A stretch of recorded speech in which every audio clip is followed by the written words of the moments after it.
good enough, or who am I to be reaching out to this professional kind of thing is kind of what gets in your head. And then, I don't know, you just should do it, because I feel like we're all very ready to help other people. We all started at that place. Hello, my name is Brandi Hofer, your host of the Color Me Happy podcast. I am so glad you're here. I appreciate your time. Thank you so much. If you want more weekly content just like this, be sure to like and subscribe to our channel. If you have any questions, feel free to reach out on Instagram at Brandi Hofer Studios anytime.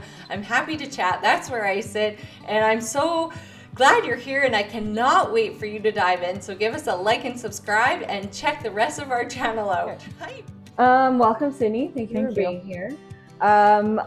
We are going to talk about doing things even if you're afraid to do them, which Sydney is afraid to be here. Just a little, talking to me. So she is a photographer. So same thing though. Like I definitely didn't know how to be a podcaster. That was way out there. I don't even think I fall into the category still of podcaster at all. You totally do. Or like I say a lot. One lady was super mean on YouTube the other day. I was go fuck yourself. I'm actually I had a post about being kind to everyone no matter what, and now I'm like, actually no. Never mind. I said, go take your negativity somewhere else. Oh, good for you. Like, fuck off. Anyway, so when you were a photographer, it's not like you were like, wow, no, I'm super great, and you know what I mean? Like, that's everything in life. Learning how to cook, learning how to like, we didn't know how to walk, but we sure as shit did that. Right. Yeah. Pushing yourself out of that kind of comfort zone. Like when I started photography, I had no idea what I was doing, obviously. My husband bought me a camera just for recreational use, and it sat in my closet for like 6 months before I even touched it. I'm terrible. I just find like I get super overwhelmed with things that I'm uncomfortable with, and anyway, I finally said today's the day, and then it actually stops you from, like, it enables you. Absolutely. It like kind of puts a pause on what maybe you're meant to be doing, or something that could be a really great career path or a hobby, whatever. So, but yeah, I kind of pushed myself to learn how to do it, and then did it recreational for about a year, and then decided to start a business. So yeah. How long ago was that? This upcoming March, it'll be 5 years ago that I started my business. So it would be about 5 years ago now, when I picked up the camera for the first time and kind of taught myself how to use it, just using YouTube videos. And I reached out to a photographer that I loved, and she kind of guided me into this wonderful photography group, and it was incredible. So that's basically where I learned everything. So there's a lot of things I took away from what you just said there. Number one, yes, you were frozen and paralyzed in the way that but you did it eventually anyway. Yeah. You tried it out for a year, so then you knew you loved it. Yeah. Right? You reached out to other people and community. And I think people are really too shy when it comes to that. Oh, for sure. Right? Yeah. Well, it took me, I want to say, to get the nerve to message her. And she's like a huge photographer and pretty well known. And it took me, I want to say like 2 or 3 months to get the courage to just be like, hey. No, have I sent Taylor Swift's painting to Taylor Swift? Have you? No, I have not. I get it. And I'm not like that. Yeah. I don't know what it is about it. Well, it's highly unlikely she's going to receive it. Right. True. So I don't know why. Because Jan Arden, I reached out, I tweeted Jan Arden, and she didn't see it. And then I noticed she was like live somewhere. And then I resent it while she was right on her phone, and she saw it and she immediately bought it. Oh my God. That's incredible. I was going to give it to her. Yeah. Right. But still, like, that's even better. It's wonderful. Yeah. And, so I don't know maybe today is the day.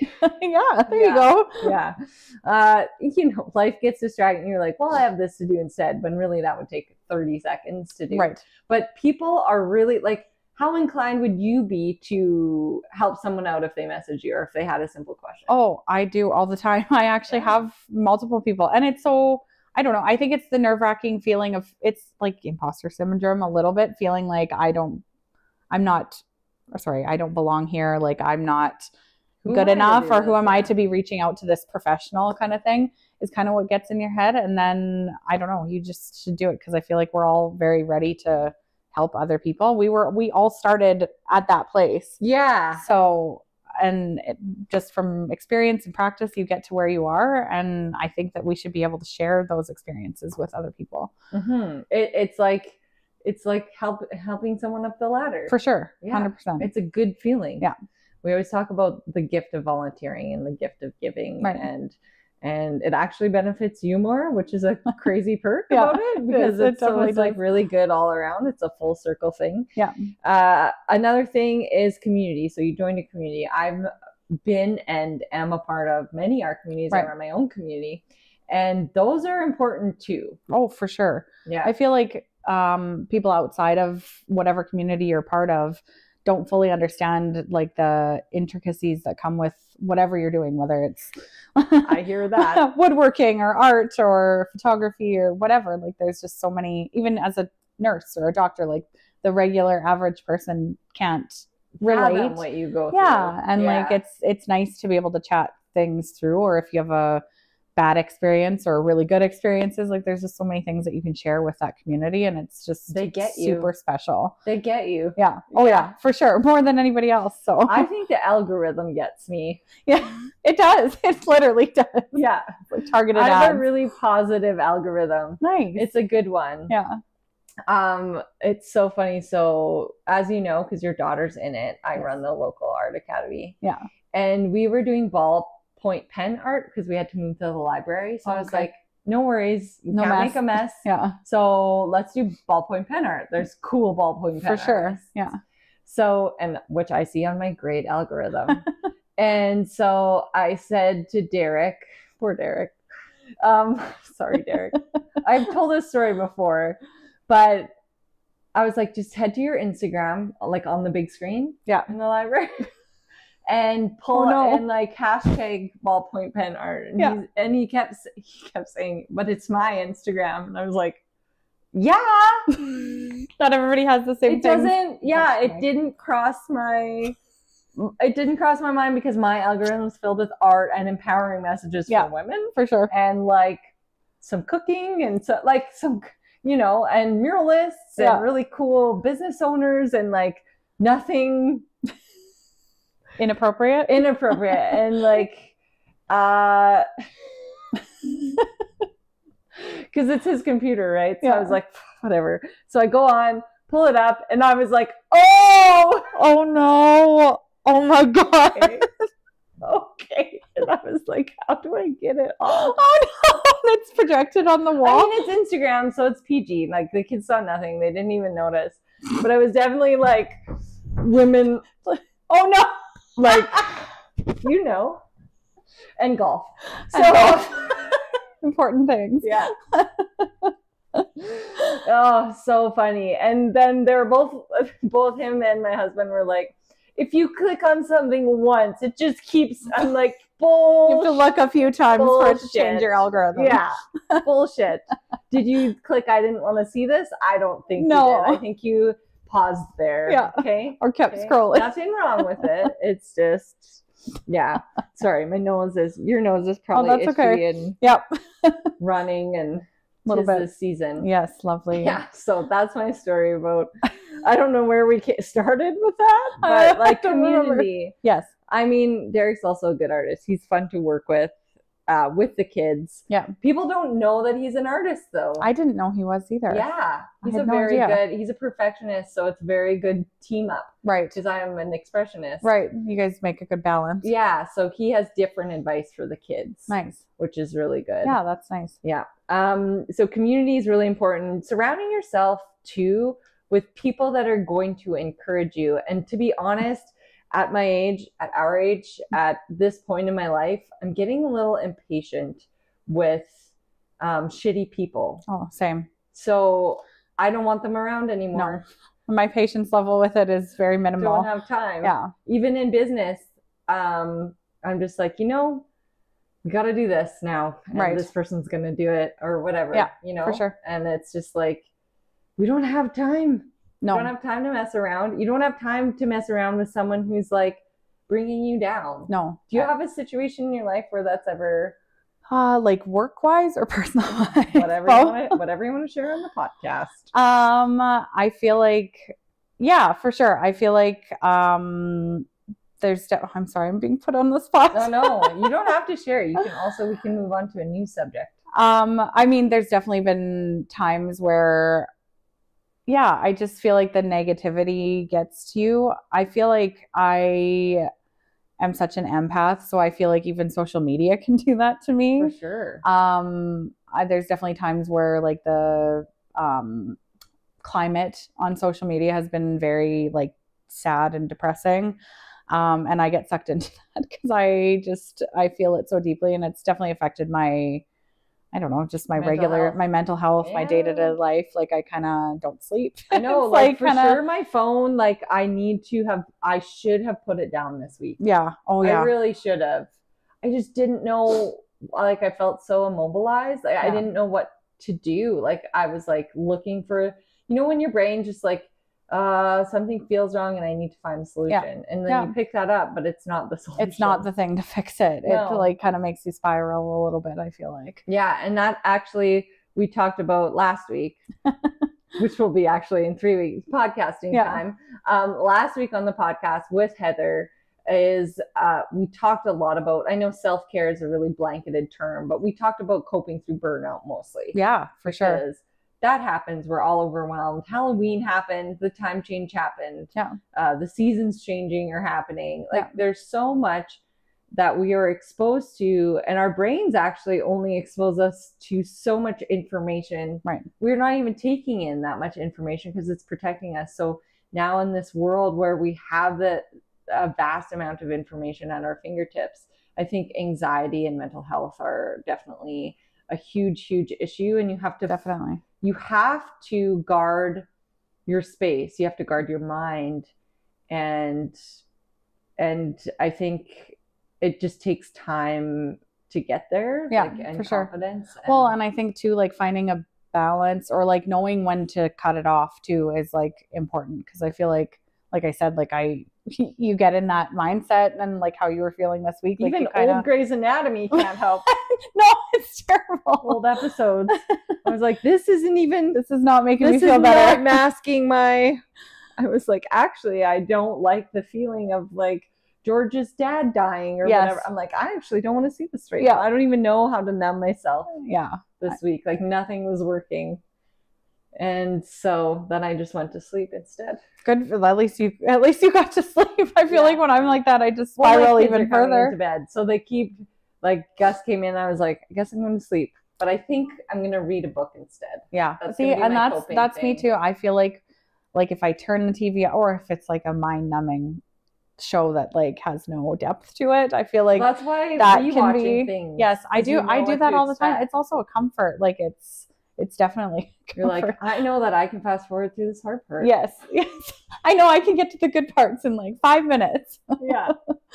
That's too funny. It's a button away. Yeah. So people are all going through these same emotions and stuff. And I think knowing that we took a turn on topics, but knowing that we're all in it together, but no matter what you choose, and why I like an important mission personally is connecting people to their creativity and their passion, because that's something that is always there for you. Yeah, for sure. Right? Yeah. Like you can always write, draw, like make a mess, like whatever, shoot photographs, edit something, like whatever it is, like that'll always give you something to do. For sure. Right? Well, and I feel like too, it's like your work's always there if it's your job, if it's your career. Yeah. But like, I feel like being able to choose to do that, and it's not specifically for work, like having a creative outlet that isn't just for work is so important too. Like because I feel like as artists and as business owners, I feel like you get so wrapped up in,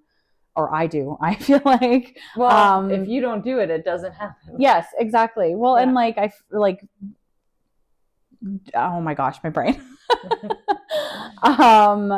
Providing for your clients and making your clients happy, like that's very important, obviously. But I feel like too, there's like the creative side that, like the reason you do what you do and why you love it so much and why you're so good at what you do. is because it's such a passion. And so like sometimes you get so like for me, fall and busy season, like you kind of, as much as you can create these beautiful photos, the fun parts of it kind of start to go away when you get that busy, like because and you can hit burnout. Yes, it is creative burnout, totally. And so you commented on my photo of Hadley's Halloween costume, like that is every year, like, and it's cool. At the end of fall when I'm super busy. It's just, we do it together. It's a tradition. We pick out things to make her costume and we like kind of search it. It's a creative outlet for me and for her. And it's, to me, it kind of like reawakens that creative burnout, like, or whatever you're feeling in that moment. It kind of reawakens that or opens it up again. And I like feel ready to create in like a fun way again and not just for work kind of thing. Right. No. And you know yourself and you know that you have that and you've timed it really well. Yeah. Right. It's great. It's perfect time. It's around Halloween and the kids are into it. Right. I think kids really bring that out in people. Like like parents, they just bring you back down to, well, the things that you loved as a child and that we, for some reason, get rid of as adults. Oh, totally. It's so... It's kind of sad. It's sad. It's sad. But you know what is really cool and why I love doing the Art Academy is because they remind me constantly too why I'm doing this. Right. Oh, that's way up there. Okay. Oh no. Okay. It's fine. So I was just genuinely curious for one of the students because they definitely thrive. Like they're in Art Academy and they love it. But I know they do musical theater. Okay. And they do it really well because they always have the lead roles. Okay. Right? Yeah. So she's been in 2 or 3 years. I can't remember. I think this might be her like in Art Academy? Third year in Art Academy. Okay. Second or third. And I was just like genuine, like I can't remember lines to really save my life. I can do bullet points now, which took me a really long time to get to bullet points. And I'm still not saying what I wrote, but I'm at least getting to the fucking point. Yeah, kind of general area. Yeah. So anyway, I said yesterday, I looked at her and I was like, how do you remember lines? Like, how do you do that? Yeah. Like for a whole play. I can't remember. 13 or whatever. Like how? And she's just like, I love it so much. Yeah. I love it so much. I think about it all the time after school, and that's the only thing I want to do. That's so sweet. Is learn my lines. That's incredible. And she's like, so yeah, I just love it. I was like, yeah, it's just easy. Love it. Yeah. Okay.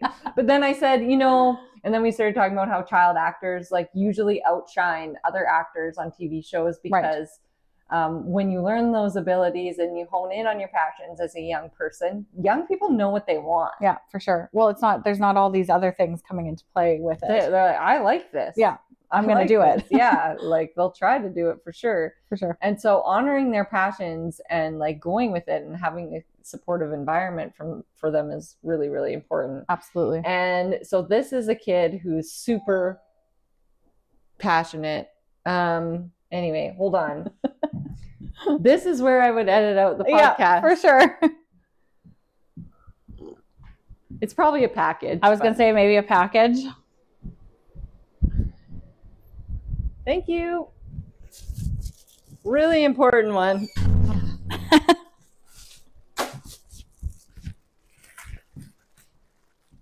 Ooh, Amazon. I don't know what it is. It's all glued together. What? The whole package? Yeah, I don't know. That's weird. Okay. So anyway, I told her about child actors because they just like, they piss adult actors off because they can like literally be like, grab the script and they're like, all right. And they're good to go. Yeah. Yeah. So honing in and supporting young people and their passions is so like crucial, having that supportive environment for them, because then they're kind of just ahead of the game. They are. I feel like for people who have discovered it as adults, like you're a little bit further behind. 20 years behind. Yeah. Like the Jealous curator, Danielle Kryza, she didn't get started in art until her 40s. Right. Because some asshole professor said something dumb to her in art school. Oh, of course. I'm swearing so much today. It's okay. It's usually me. I'm surprised it's not me. Unfiltered podcast. The real Brandi. The real Brandi. Yeah. So, don't wait, I guess, is our main message today. For sure. Yeah. Yeah. Just go for it. Don't let your own insecurities and things that are making you feel uncomfortable stop you. Like, just go for it. Life is way too short. Well, and like also you don't know if you're going to be able to do it until you do it. Right. So like or if you like it. Yes, or you if probably you like it. will like it. Yeah, I think so. Creativity is fun. It's like part of who we are. Yeah, for sure. It's the magic spark in everything you do. Absolutely. It's the heartbeat to everything you do. So I think it's a really important thing that people, even no matter where you are in your life, whatever your profession, whatever you're doing, try the thing. Try it. Just try it. Yeah. Even if you have 15 minutes a day. Yeah. Give it a go. Take the lesson, do the thing, whatever. Don't go back to school. I never tell people to go back to school unless you have to. Like doctors have to go back to school. For sure. Medical professions. Yeah, if you're in that, but you don't need a degree to be a photographer. No, you don't. So, I literally learned from the internet. So yeah, and no one gives a shit. No, I feel like your clients be like, "Where's your degree?" Never. No one's ever asked if I've taken, because I know photographers go to school for it, and that's wonderful. But yeah, no, I've never had anybody ask me. But that's a lot of time and money. Yeah, it is. So my advice is typically not to go back to school always, especially for my mentees. So for sure. Thank you for being here. I think that was a great talk. And where can everyone find you? I'm on Instagram and Facebook, and I'm sure if you Google me, my name will pop up as well. Business name, Sydney Hume Photography. And yeah. Well, thank you for your time today. Appreciate it. Thanks for having me. If you want to feel empowered and inspired, like and subscribe for more. And if you want to get creative, check out all our art hacks on this channel.